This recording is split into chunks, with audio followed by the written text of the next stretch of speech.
You know, when Switzerland pops into your head, you probably picture those stunning Alps, maybe some ridiculously good chocolate, and definitely trains that run like clockwork. Uh-huh, the classics. Right.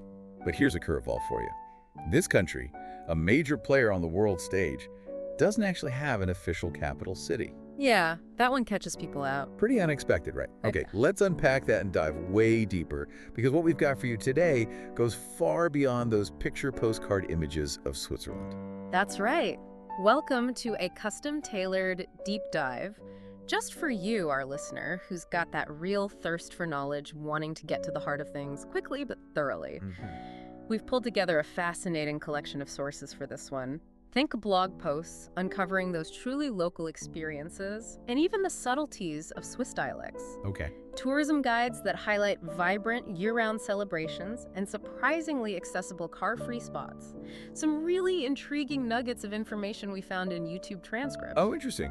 A detailed research paper that really gets into the nitty-gritty of income inequality, and even some articles that explore Switzerland's, shall we say, very specific laws and its deep historical connection with cows. Wow, okay, cows too.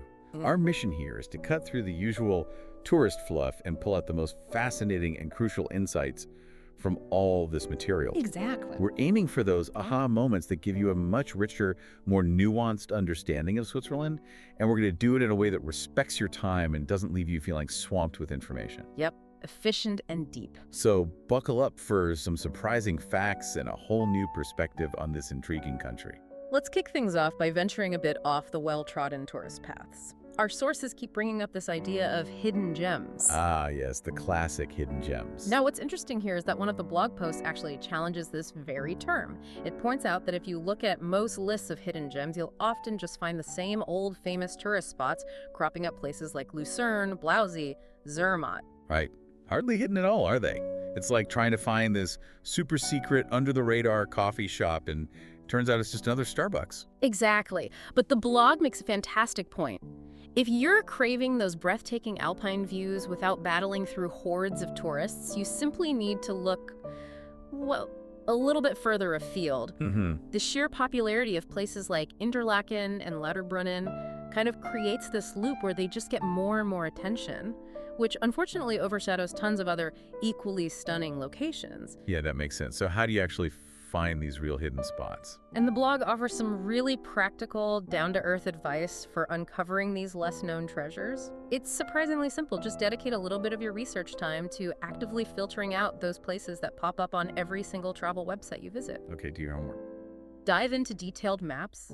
Swiss Depot is specifically recommended, which is the official Swiss mapping service, a really excellent resource. Swiss Depot, got it. Or even just scrolling through Google Maps and looking at photospheres can be a great way to stumble upon interesting spots. Right, and a little bit of effort can make a huge difference. You don't need to trek to the ends of the earth. Yeah. Even in those popular areas, just wandering a few minutes away from the main selfie spots can completely change the experience. Absolutely. The blog also stresses the value of taking your time.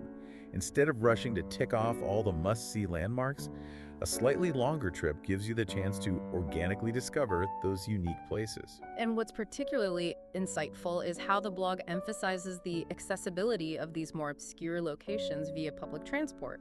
It reminds us that you absolutely don't need to rent a car to reach them. Well, that's good to know. Public transport is usually great there, right? Exactly. Tools like Swiss Depot, which conveniently shows transport stops, the SBB website, that's the Swiss Federal Railways for timetables, and even a handy tool called oexplore.ch for calculating travel times, all make it surprisingly easy to get to these hidden gems. Okay, oexplore.ch, another one to note down. Yeah, it's quite useful. And for getting around once you're there, the suggestion of renting an e-bike is just brilliant. Isn't it? The blog points out that it's a really cost-effective way to explore those picturesque valleys and mountainsides, especially when you compare it to some of the more traditional tourist activities like mountain cart rides.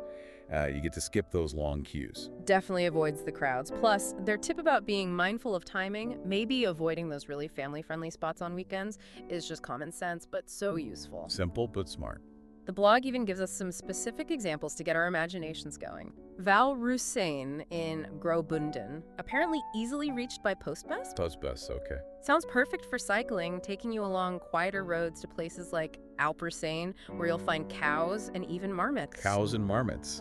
Sounds idyllic. Then there's the Jura Mountains around Passwang and Vogelberg, often overlooked but offering beautiful wooded valleys, some fascinating castle ruins, and breathtaking views, particularly in springtime when all the flowers are blooming.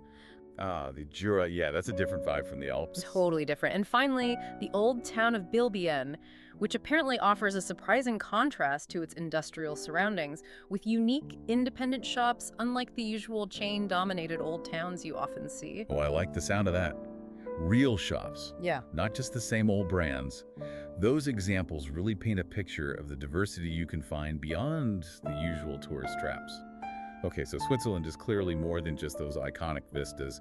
But what about its culture? I mean, are there interesting traditions beyond, perfectly crafted watches and maybe some yodeling? Absolutely. Our tourism information highlights a really vibrant year-round calendar of unique Swiss celebrations, far beyond the typical stereotypes. Okay, lay some on me. Take Escalade in Geneva in December, for instance. It's this incredibly lively commemoration of a historical assault way back in 1602, complete with people in period costumes, a big race through the city, and a torchlit procession. Whoa, 1602. That sounds intense. It definitely shows a less sensible side of Geneva than you might expect. I like it. What else? And then there's the celebration of St. Nicholas in Freiburg, also in December.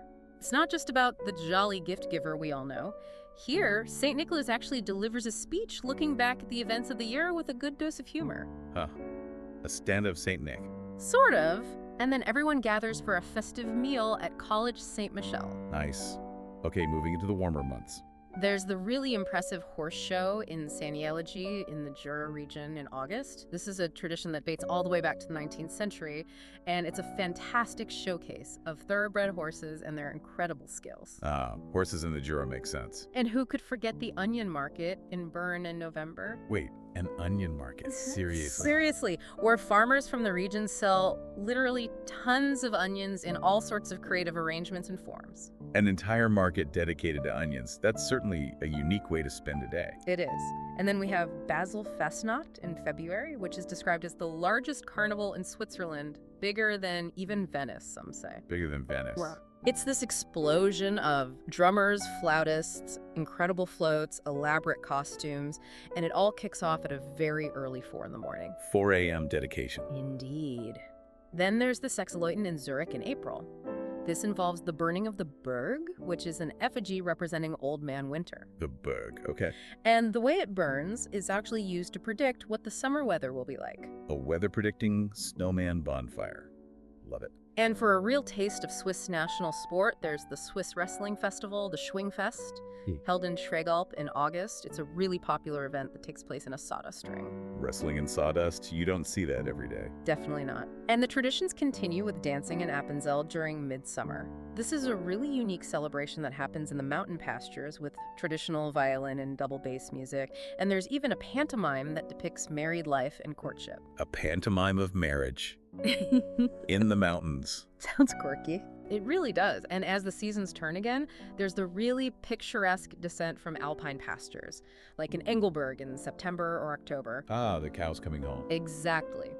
This is where the beautifully adorned cattle, complete with those iconic ringing bells, are brought down from the mountains, often accompanied by a livestock fair and even an open-air mass. That sounds like a proper spectacle. And finally, you have the yodeling competition in Grindelwald in July, all set against that breathtaking alpine backdrop. Okay, so there is some yodeling, but it's part of a much bigger picture. It's fascinating how deeply these celebrations are rooted in local culture and history. So, beyond these more formal events, what are some of the more...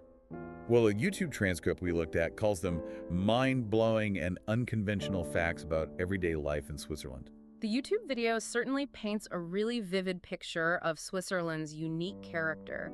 It starts by highlighting this rather surprising statistic. No coastline, no official capital city, and yet a remarkably high standard of living. Yeah, it's a powerful combo. It emphasizes the country's multiculturalism with its 4 official languages, German, French, Italian, and Romansh, and also points out the interesting fact that Bonn, in Germany, actually serves as the federal administrative center for some functions. Right, Bonn, who knew? But then the video delves into specific places, like Mürren. Ah, yes, Mürren. This is a completely car-free village that's perched on a cliff.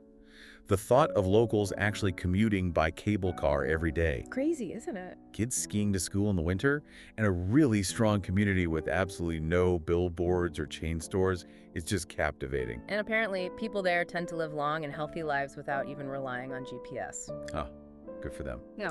What else did the video highlight? Exactly. The video also shines a light on Swiss women, portraying them as strong, independent, often multilingual, and very active in outdoor sports like climbing. Right. It mentions the relatively later average age for marriage and a growing trend of women choosing to live single. The idea of fair... The source didn't elaborate much, but it sounds intriguing, as does the concept of dating via mountain climbing apps. Mountain climbing for dates. That's definitely a way to see if you're compatible. Stress test from the start. Totally. And then there's the description of Switzerland as the kingdom of happy cows. All right, back to the cows. The video really emphasizes how cows are a national symbol, often wearing those large bells, and there are even special tunnels built for them to safely cross roads. Cow tunnels. Amazing. And of course, there's the Autumn Festival, where they're adorned with beautiful floral crowns as they come down from the mountains. It even mentions the alphorn, that incredibly long wooden instrument used to call the cows home. Right, the Alphorn. Iconic. Zermatt, another car-free village nestled at the foot of the majestic Matterhorn, sounds almost like something out of a fairy tale. Zermatt, yes. The use of electric vehicles and horse-drawn carriages, the incredibly peaceful atmosphere, the pure, crisp air, even snow-clearing robots. Snow-clearing robots. It all contributes to this really unique and preserved environment with its charming old wooden houses. Sounds lovely. And then there's the contrast of Bahnhofstrasse in Zurich. Ah, yes, big contrast. This incredibly busy and famously expensive shopping street, which apparently has the underground vaults of Credit Suisse holding billions of dollars, all beneath these very subtle, almost understated Christmas lights. It's like these 2 very different worlds existing right on top of each other. Yeah, wealth underground, quiet luxury above. Lucerne, described as the largest and highest natural spa in Europe, also sounds absolutely fascinating. Luckerbad, you mean? L-E-U-K-E-R-B-A-D. Ah, yes, apologies, Luckerbad. With its naturally mineral-rich water and the deep-rooted cultural ritual of soaking in it. Right. The image of elderly people starting their winter days in these hot springs and hotels that have direct access to the spring water is quite striking. A cultural ritual of soaking, I could get behind that. And Swiss weddings.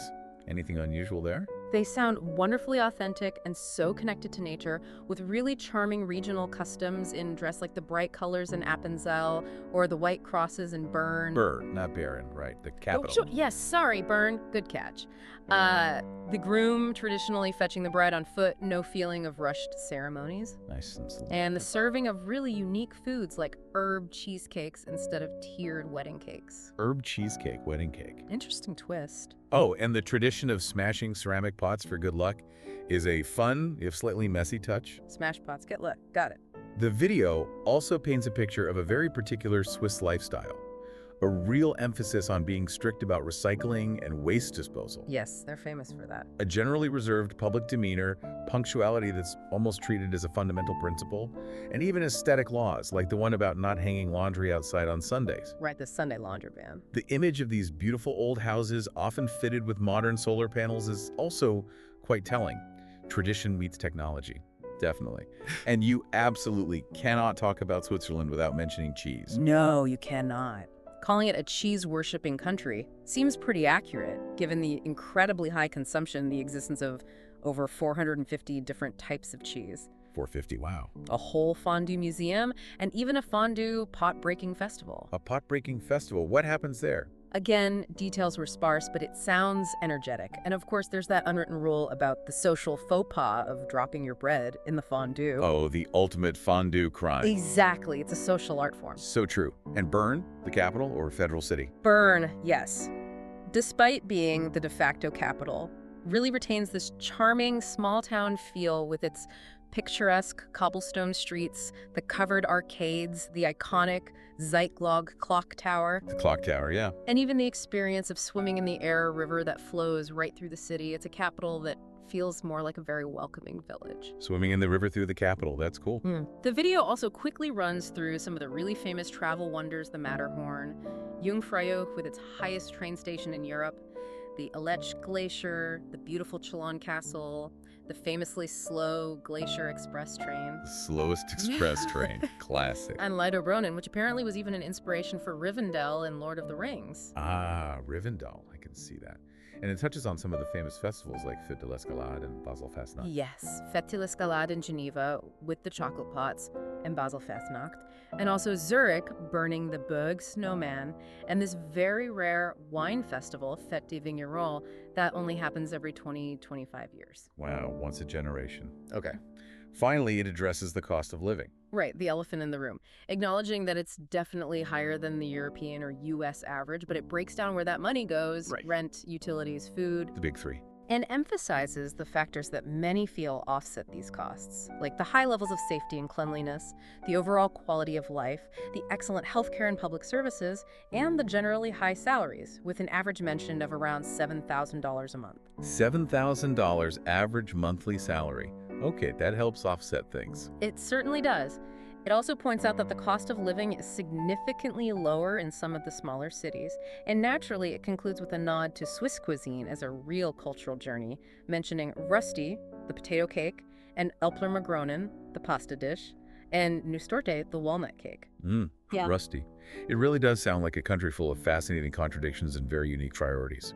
Now, shifting gears quite a bit, one of our sources is a really interesting research paper that looks at income inequality in Switzerland, but with a really important angle. Yes, a very academic source, this one. It focuses on this often overlooked factor, the actual cost of living. Why is that such a critical piece of the puzzle? Well, this research paper highlights a really crucial point. While we often study how income is distributed, the actual financial well-being of households isn't just about how much money they bring in. Right, so what's left over. Exactly. Yeah. It's also fundamentally about what they have to spend on essential things just to live.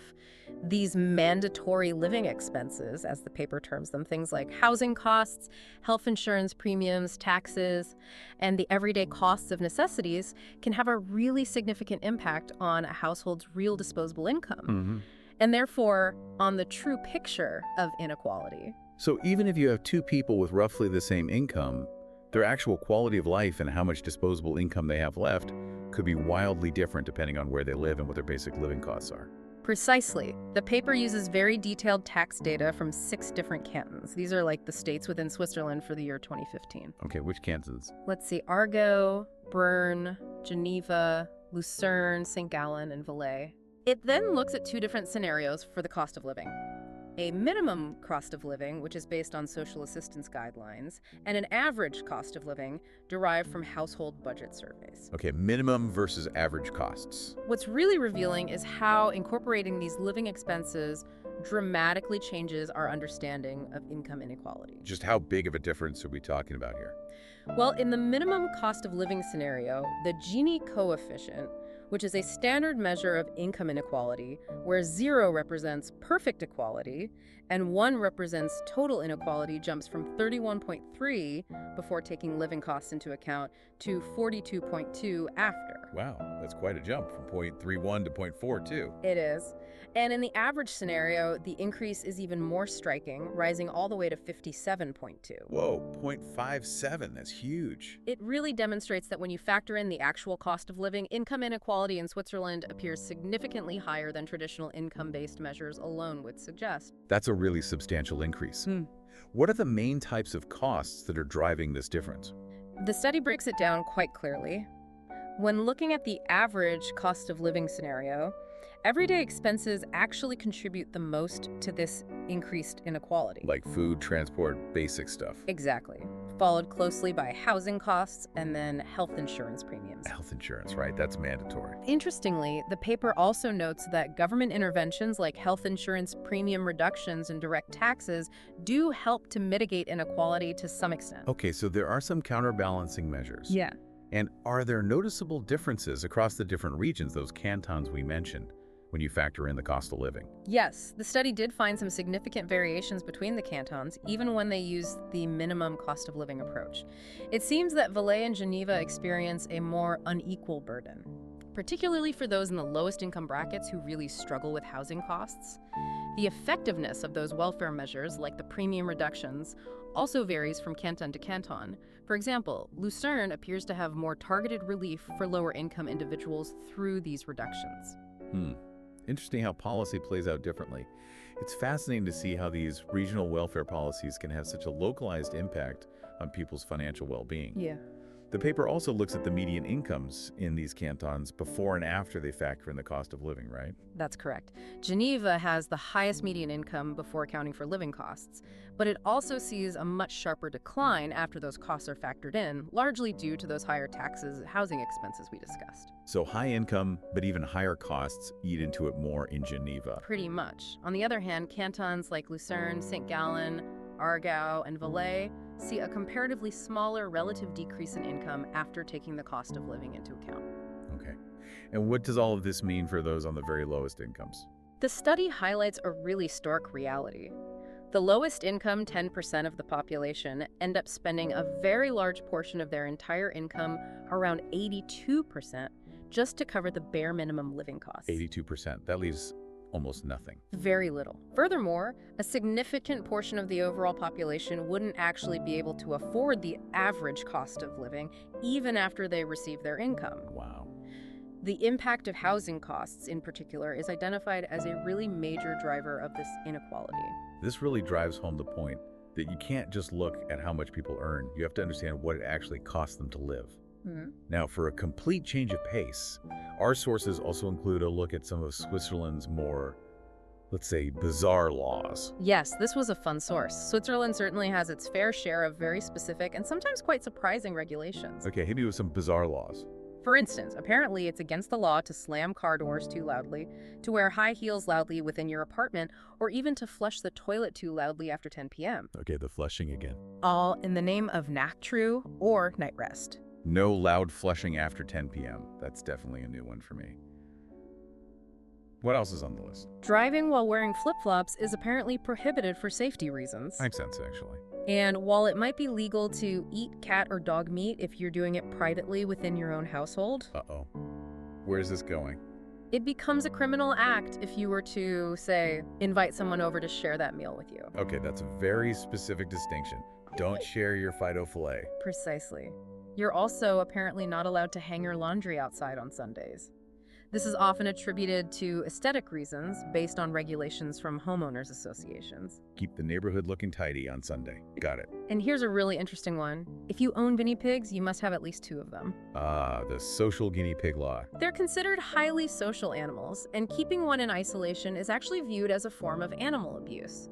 The same principle applies to other social animals like parakeets and goldfish. So no lonely guinea pigs allowed. Good for them. What about those of us who are a bit forgetful when we park our cars? If you leave your car unattended with the ignition key still inside, you could actually face a fine. Sensible. Stops opportunistic theft. And while having private health insurance is mandatory for everyone, the system itself, with its varying premiums even for the same services, can be quite perplexing for newcomers to navigate. That combination of a government mandate with a private service sounds like it could lead to some bureaucratic headaches. It can. Even something as seemingly simple as home composting in Zurich has its rules. Oh, you just chuck it in a bin. Apparently not always. If you want to compost your food waste privately, a government inspector might actually need to come and check your compost to ensure it's proper before you can get a certificate and avoid regular waste disposal fees. A compost inspector. And here's one that's very much for the social media age. It's apparently forbidden to take a selfie with a fish that you've just caught if your intention is to release it back into the water. A selfie ban for released fish. That's definitely a sign of our times. Protect the fish's privacy, I guess. Or reduce handling time. Maybe both. And finally, I think I saw something about restrictions on Air Force flying hours. Yeah, that's those odds. Yes, it's been reported that until relatively recently, around 2015, the Swiss Air Force was only permitted to fly their jets during certain hours of the day, typically between 8 a.m. and 5 p.m. Only office hours for the Air Force. Pretty much. They have since expanded their operational readiness, but it really highlights some of the historical constraints and perhaps a different pace of life. These laws really do offer a fascinating glimpse into the very particular way of life and the priorities in Switzerland. Now, to bring things to a close, let's touch on one final, perhaps unexpected connection. The seemingly very strong bond between cows and Switzerland. Back to the cows one last time. It's clearly much more than just about cheese and chocolate, isn't it? Absolutely. There's actually a really interesting report from the University of Basel that links the genetic development of Swiss cows all the way back to social developments over the past 7,500 years. Whoa, 7,500 years. Yes. Cows have been a cornerstone of the Swiss economy for millennia, not just for meat and milk, but also as essential working animals in agriculture. 7,500 years? That's an incredibly long history. What kind of evolution have they seen in cows over that vast period? The researchers noted a significant increase in both the genetic diversity and the overall size of cows during the Roman era, likely because the Romans brought their own breeds of cattle with them. Ah, Roman influence on cow size. Makes sense. However, after the Roman withdrawal from the region, the genetic diversity tended to decrease again, and the average size of the cows also became smaller, which likely reflects a shift towards more localized and perhaps less intensive agricultural practices. It's just amazing to think that the history of cows is so deeply intertwined with the history of the people and the land itself.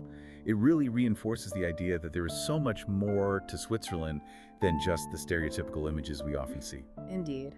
So, as we wrap up this deep dive, we've journeyed beyond the typical tourist brochures and seen how Switzerland offers truly rewarding hidden gems for those willing to explore a little further. Boasts a year-round calendar of incredibly unique and vibrant celebrations, and has a truly unconventional approach to many aspects of daily life. Right, from cow tunnels to fondue rules. We've also delved into how the cost of living has a really significant impact on the actual levels of income inequality, which was quite revealing. Definitely a key insight. And we've explored some of the surprisingly specific laws that shape Swiss society. And finally, we've touched upon that deep and enduring connection between the Swiss people and their cows. This deep dive has really given us a shortcut to gaining a much richer and more nuanced understanding of Switzerland, tailored perfectly to your curiosity. So, and the final thought for you to ponder. Okay. Given the significant impact of the cost of living that we discussed, what do you personally believe truly defines quality of life in a country like Switzerland? That's a deep one. And thinking about all the unconventional aspects of Swiss culture we've uncovered, which one resonates with you the most and why? We really encourage you to explore these questions further in your own time.